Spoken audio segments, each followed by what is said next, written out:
Graça e paz, abençoados. Voltando aqui, qual será a nossa estatura nos céus? Então, nós paramos falando no livro de Marcos, capítulo 10. Vamos lá, Marcos, capítulo 10. Na primeira parte nós paramos, no final da minha fala aí, Marcos, capítulo 10, no verso 43 ao 45. Vamos ler, vamos fazer a leitura. Marcos 10, 43 ao 45. Diz assim: Jesus falou: mas entre vós não será assim. Antes, qualquer que entre vós quiser ser grande, será vosso serviçal. E qualquer dentre vós quiser ser o primeiro, será o servo de todos. Porque o Filho do Homem também não veio para ser servido, mas para servir e dar a sua vida em resgate a muitos. Então, você está vendo aqui que Jesus está se referindo a uma vida espiritual, ou melhor, a uma estatura espiritual. Então, ele está advertindo os discípulos que aquele que quiser ser maior tem que ser o menor nesta vida, tem que buscar ser humilde. Humildade espiritual nesta vida para se alcançar uma estatura perfeita, um crescimento espiritual. Lembra que ele falou: não junteis tesouro na terra, juntai tesouro nos céus, onde os ladrões não minam nem roubam, né? Juntai tesouro nos céus. Então ele fala de um negociante que vem querer crescer espiritualmente, que vem querer crescer, mas ele não se preocupa de juntar, de crescer espiritualmente, de enriquecer espiritualmente. Então aqui nós estamos falando sobre a estatura nos céus. Qual será a nossa estatura? Para ser grande nos céus, para ter uma estatura perfeita, uma estatura grande diante de Deus, então teremos que ter humildade nesta vida. É isso que está dizendo aqui. Vamos ler também no livro de Mateus, sobre essas coisas que nós estamos ponteando aqui sobre a palavra, para que você tenha um perfeito entendimento.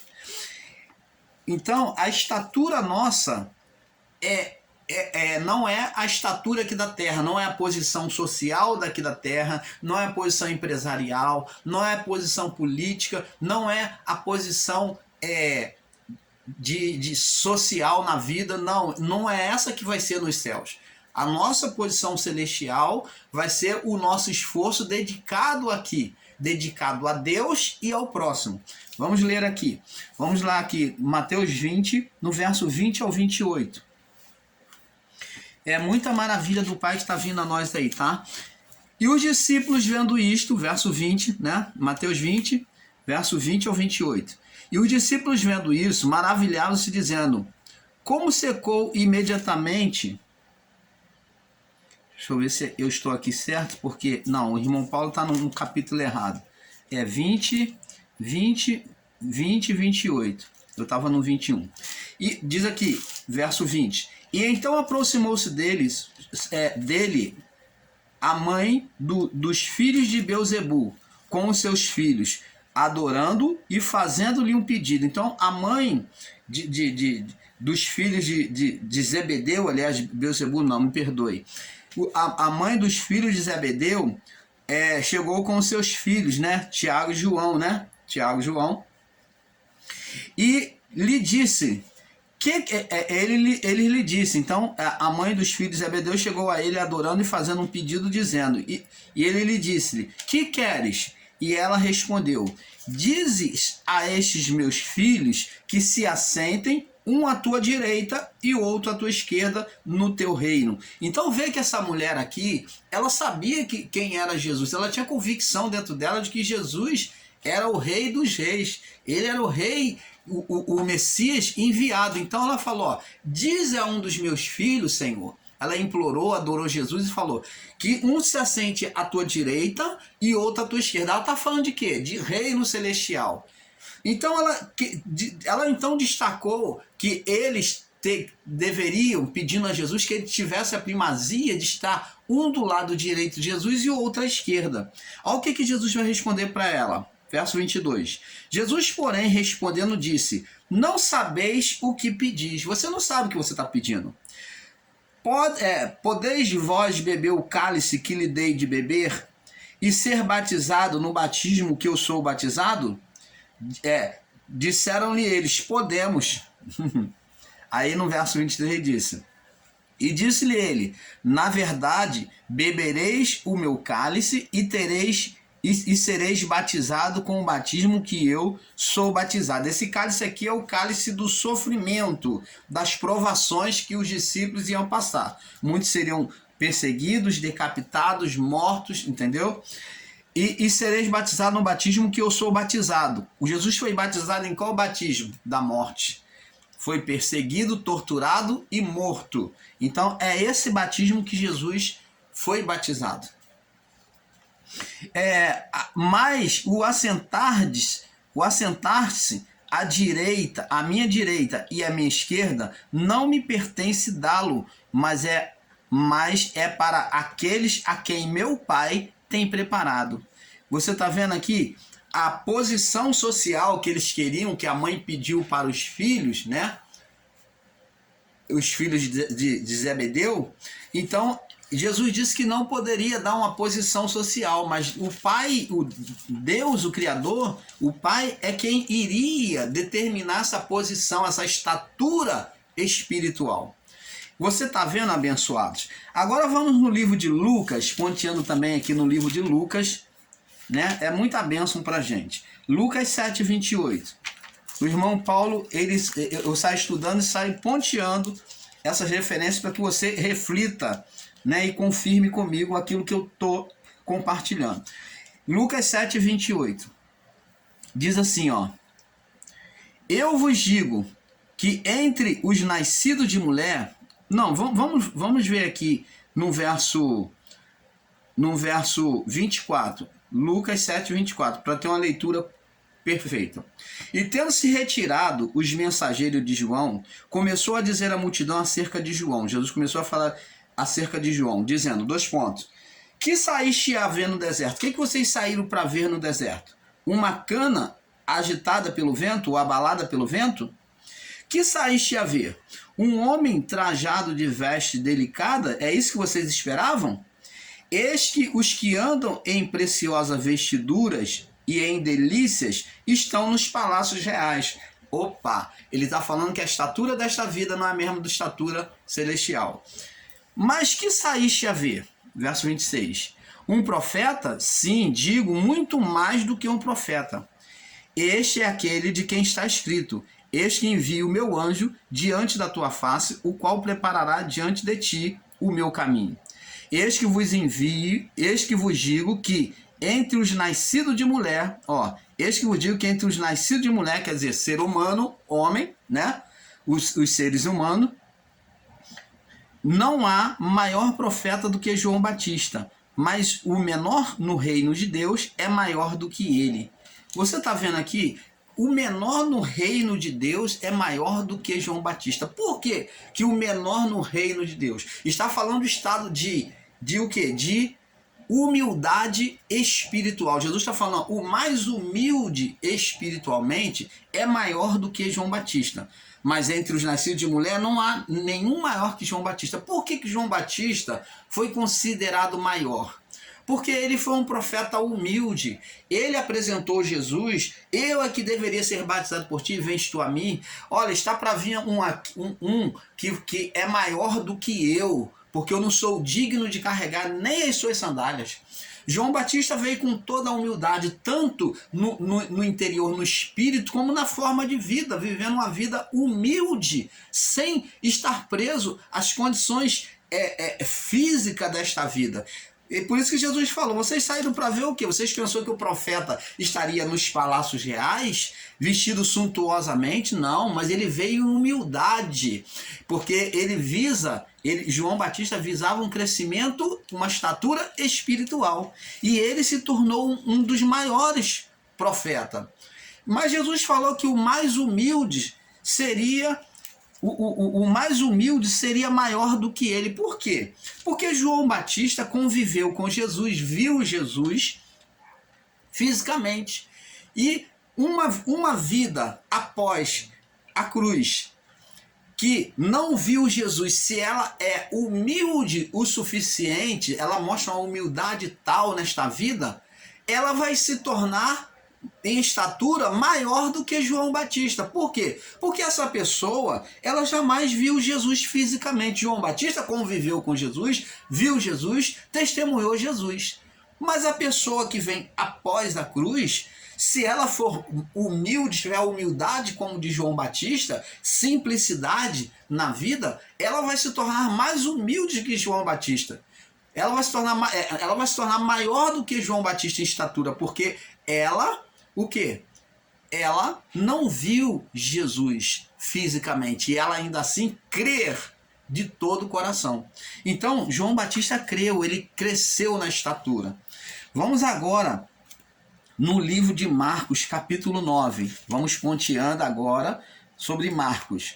Vamos trazer a revelação. Marcos 9, no verso 14 ao 37. Marcos 9, no verso 14 ao 37. Vamos ler a passagem toda para nós termos o entendimento. Vamos lá, sem pressa. E quando se aproximou dos discípulos, viu ao redor deles grande multidão. Isso quando Jesus se aproximou dos discípulos, né? Ele havia comissionado os discípulos, concedeu o poder aos discípulos de curar, libertar. Então, agora, quando ele chegou aonde estavam os discípulos, viu ao redor dele grande multidão. E alguns escribas, né? Escribas é ensinador da palavra, né? Eram os religiosos também da época, junto aos fariseus, disputavam com eles, né? E logo a multidão, vendo, ficou espantada e correndo para ele o saudaram. E perguntou aos escribas, Jesus perguntou aos discípulos, o que é que discutis entre eles?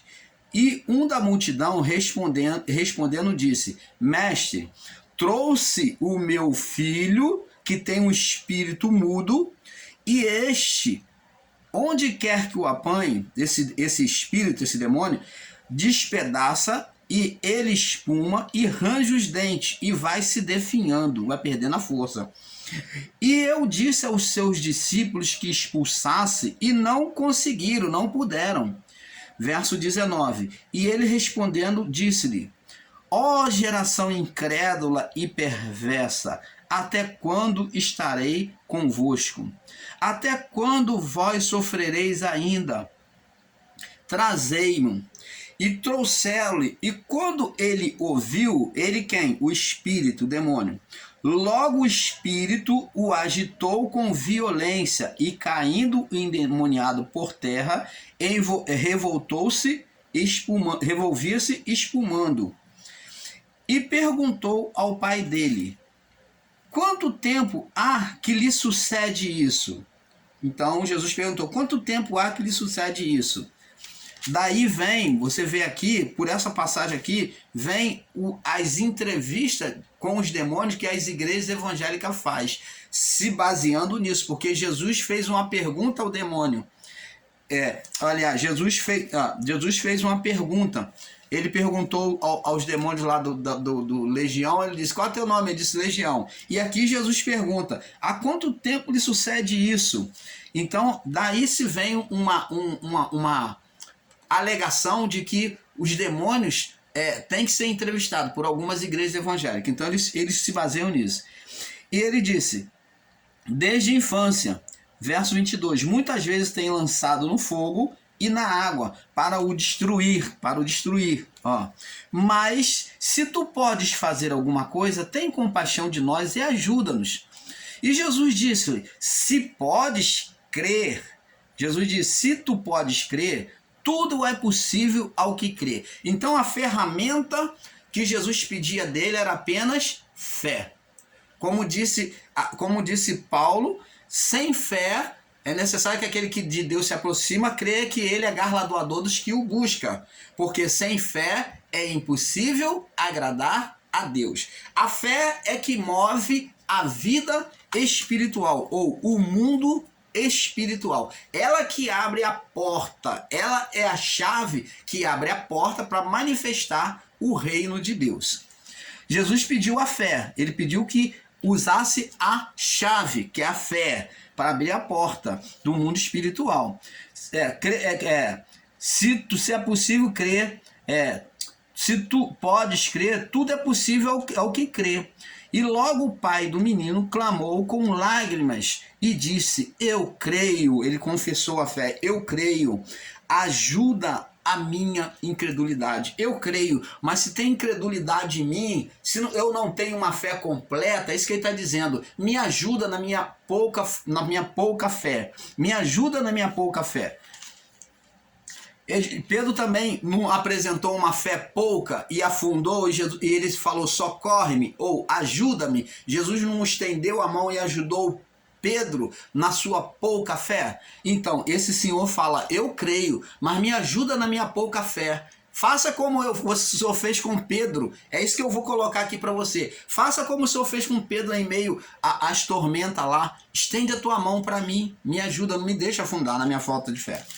Então ele falou: ajuda-me na minha incredulidade. 25. E Jesus, vendo a multidão, que a multidão concorria, né? A multidão estava ali fazendo uma disputa, repreendeu o espírito, dizendo-lhe: espírito mudo e surdo, te ordeno, sai dele e não entres mais nele. E ele, clamando e agitando com violência, saiu e ficou o menino como morto, de tal maneira que muitos diziam que estava morto. Mas Jesus, tomando-o pela mão, ergueu e ele se levantou. E quando entrou em casa, os seus discípulos lhe perguntaram à parte. Os discípulos ficou encafifados por que eles, com o poder que Jesus concedeu a eles, eles curou a muitos, fizeram vários sinais de maravilha, porque esse demônio eles não puderam expulsar. Aí eles vêm perguntar: por que não podemos nós expulsar? Disse-lhe: esta casta, esse tipo de demônio, não pode sair com coisa alguma, senão a não ser com oração e jejum. Jesus aqui está falando, quando ele se refere a oração e jejum, ele está mostrando aqui que a comunhão deles com o reino, com o poder que foi liberado para eles, para exercer aquele ministério, essa comunhão foi rompida. A oração e o jejum aqui une a nossa vida com Deus. No momento em que nós estamos separados, estamos isolados. Vê que Davi, quando pecou, ele se constrangeu, né? Depois de ter pecado com Betseba, o seu filho estava doente. Então ele se reconheceu que foi por causa do pecado dele. E ele falou para Deus fazer o pecado cair sobre ele, mas Deus falou que ia cair sobre o menino. Então, agora Davi entra em jejum e oração, que é o que? Consagração. Então, ele agora vem buscar se consagrar, se reconectar com Deus mais uma vez. Então, aqui, Jesus falou que a comunhão deles foi rompida. Quando Jesus apresenta essa casta não sai senão com oração e jejum, não é porque existe demônio forte, não, mas é porque simplesmente a comunhão deles estava rompida, foi rompida. Agora, com sabedoria, nós vamos agora ler o contexto do texto para entendermos o porquê que aconteceu. No contexto, Jesus vai mostrar isso. E tendo partido dali, verso 30, caminharam para a Galiléia e não queria que alguém soubesse, porque ensinava os seus discípulos e dizia: o filho do homem será entregue nas mãos dos homens e matá-lo-ão, e morto ele ressuscitará ao terceiro dia. Mas eles não entendiam esta palavra e receavam interrogá-lo. Agora o título vem, que é o maior, verso 33. E chegou a Cafarnaum, entrando em casa, perguntou-lhes que estavas discutindo entre eles. Então, eles começaram a discutir entre eles. E eles calaram-se, porque pelo caminho tinham disputado entre si quem era o maior. Opa! Agora vemos aqui e entendemos o porquê que eles não conseguiram vencer aquele demônio. Não puderam expulsar aquele demônio do filho daquele senhor. Porque eles, depois de fazer sinais e proezas, Eles, quando voltaram, eles estavam discutindo entre si. Poxa, eu fiz isso, eu curei, eu fiz aquilo. Não, João falou, não, eu fiz isso. E Filipe falou, eu fiz aquilo. E então começaram a discutir e falar, não, eu serei maior, o meu galardão no céu vai ser maior, porque eu fiz isso e isso. Então eles começaram a discutir quem era o maior por causa da liberação do poder que eles exerceram ali, que foi dado por Jesus, quando Jesus soprou sobre eles o Espírito Santo. Então, eles discutiam quem era o maior. Verso 35. E ele, assentando-se, chamou os 12, Jesus se assentou, chamou os 12 e disse, se alguém quiser ser o primeiro, será o derradeiro. Ah, ele está falando de primeiro nesta vida, grande nesta vida. Então, quem quiser ser o primeiro na vida celestial, me perdoe. Quem quiser ser o primeiro na vida celestial, nesta vida, vai ter que ser o derradeiro, vai ter que ser o último, vai ter que ser humilhado. Aí diz aqui, quem quiser ser o primeiro será o derradeiro de todos e servo de todos.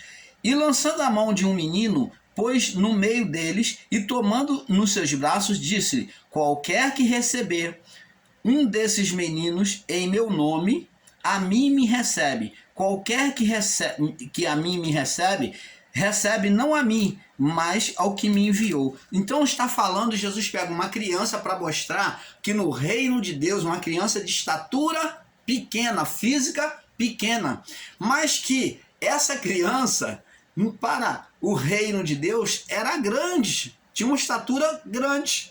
Você está vendo? Ela tinha uma outra estatura no reino de Deus. Por isso que Jesus pegou um menino e pôs no meio dele e nos seus braços e disse, qualquer que receber um desses meninos em meu nome, a mim me recebe. E qualquer que a mim me recebe, recebe não a mim, mas o que me enviou. Então Jesus está ensinando a eles humildade e simplicidade nesta vida para que eles fossem grandes do que? No reino de Deus. Eles tivessem uma estatura perfeita no reino de Deus. Eles tivessem estatura maior. E diz aqui, ó.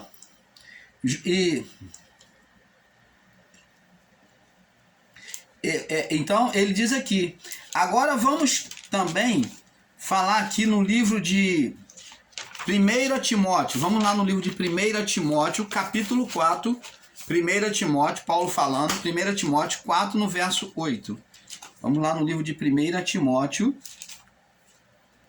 4, no verso 8. Diz assim, porque o exercício corporal, para pouco se aproveita. Então, Paulo está falando aqui que o exercício do corpo para pouco se aproveita. Por que para pouco? Porque só serve para esta vida. Um dia o corpo vai perecer, vai morrer e não se aproveita mais nada. Você cuida da sua vida, você toma vitamina, faz exercício, vai na academia, cria músculo, né? Exercita, você cria músculo, cria massa, né? Mas ele para pouco se aproveita. Para pouco o quê? Pouco tempo. Pouco tempo. Então ele só serve para crescer os músculos e a estatura nesta vida. Mas Paulo está aconselhando o exercício espiritual. Paulo está aconselhando o exercício espiritual. O exercício corporal para pouco se aproveita, mas a piedade, né? A piedade para quem? Para com o próximo. Piedade, que é o caminho da retidão, né? O caminho da obediência a Deus. O termo piedade vem de obediência, obedecer a Deus. Mas a piedade para tudo é proveitosa, tendo promessa da vida presente e da que há de vir. Então preste atenção, a piedade, quando a pessoa ela busca uma vida de se submeter ao Criador, Paulo está dizendo aqui que ela tem a promessa, que ela vive a promessa na vida presente e na que há de vir. Você está vendo? A obediência à palavra nos abençoa nesta vida, né? A integridade à palavra, que é a piedade, ver o caminho piedade, e abençoa a nossa vida no porvir, porque piedade é o contrário da palavra impiedade, que é de ser ímpio, desobediente. Então, piedade é obediência ao Criador, que é o contrário da impiedade. Então, impiedade vem de ímpio, de desobediente, de negligente. Então, agora, abençoado, nós vemos que o exercício que nós temos que fazer, o esforço que nós temos que fazer para com Deus é maior, ele tem que ser maior no sentido espiritual, de dedicação a Deus, de obediência a Deus, de buscar conhecimento, entendimento das coisas divinas. Veja que Jesus agora está falando, Jesus falou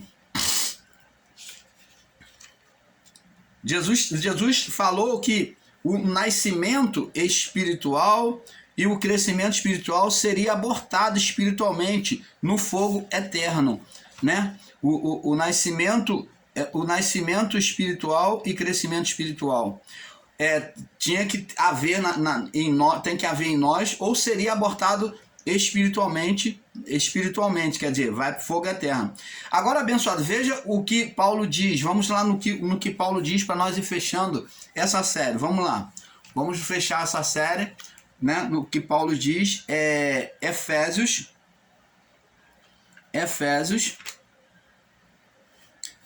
capítulo 4, Efésios 4, no verso 13, Efésios 4, 13. Olha o que Paulo diz aqui, ó.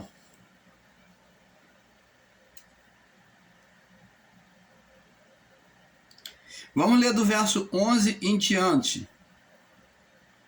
Do verso Efésios 4, 11 até o 13. Diz aqui, ó. Ele mesmo deu uns para apóstolo,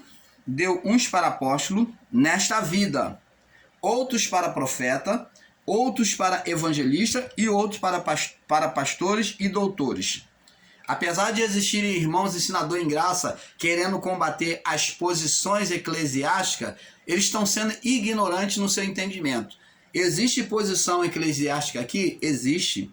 E foi colocado pelos apóstolos, pela doutrina dos apóstolos, aonde existe o diácono, o presbítero, o profeta, o evangelista, os pastores e doutores.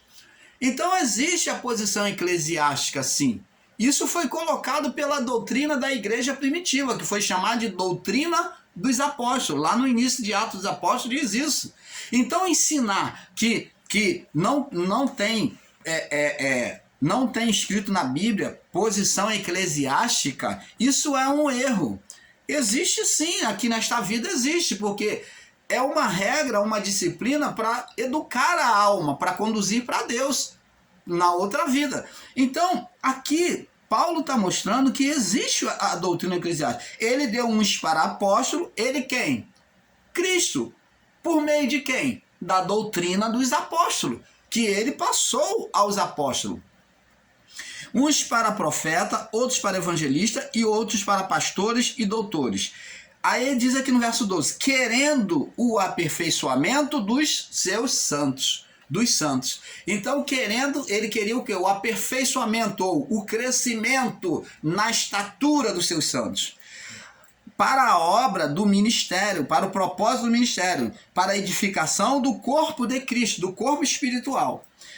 Aqui no verso 13, que é o nosso verso, diz assim, até que todos cheguemos à unidade e ao conhecimento, ao homem perfeito, até que todos cheguemos à unidade, a ser um só corpo, ao conhecimento do Filho de Deus, o conhecimento perfeito do Filho de Deus, o homem perfeito, Deus quer que nós venhamos olhar Jesus da forma que ele é, entendermos ele da forma que ele é, de forma perfeita, à medida da sua estatura completa em Cristo. Então Deus espera que venhamos conhecer a Cristo e chegarmos à medida, a medida da estatura perfeita. Então Deus espera de nós que ao partir, que nós venhamos nesta vida crescer espiritualmente, para quando partirmos desta vida, deste corpo, chegarmos a Ele numa estatura da medida perfeita que Cristo espera de nós.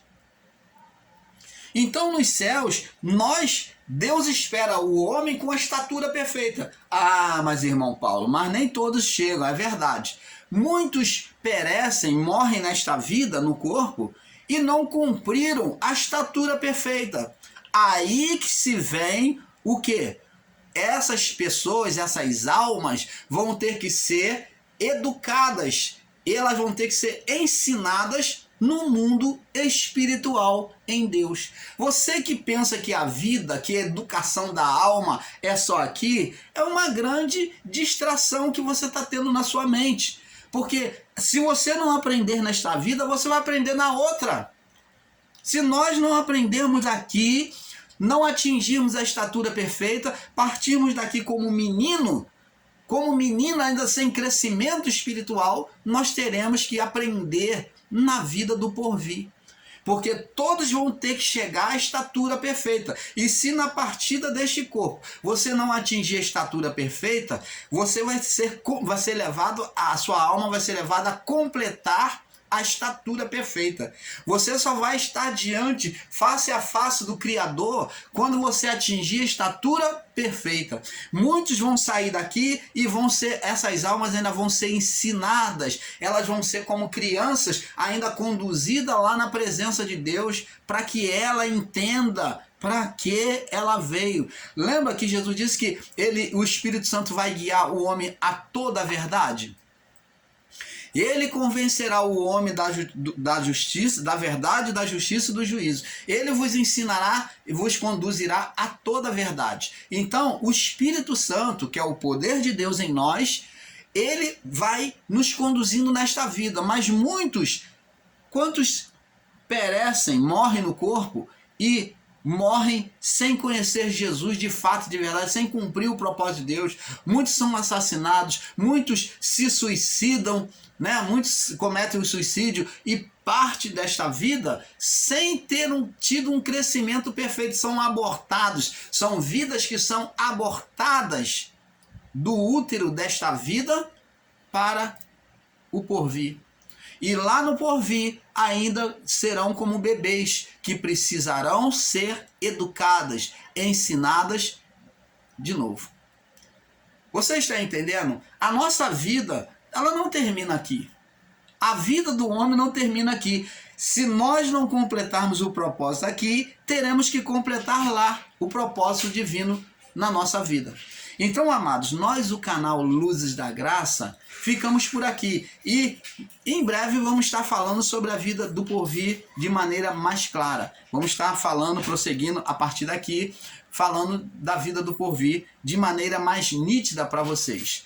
E agradecemos a participação de todos, né, com essas duas partes, e dizendo que é um pouco aqui, um pouco ali. Paz seja dada a todos vocês. Esperamos que você tenha recebido e entendido o propósito dessa série. Paz.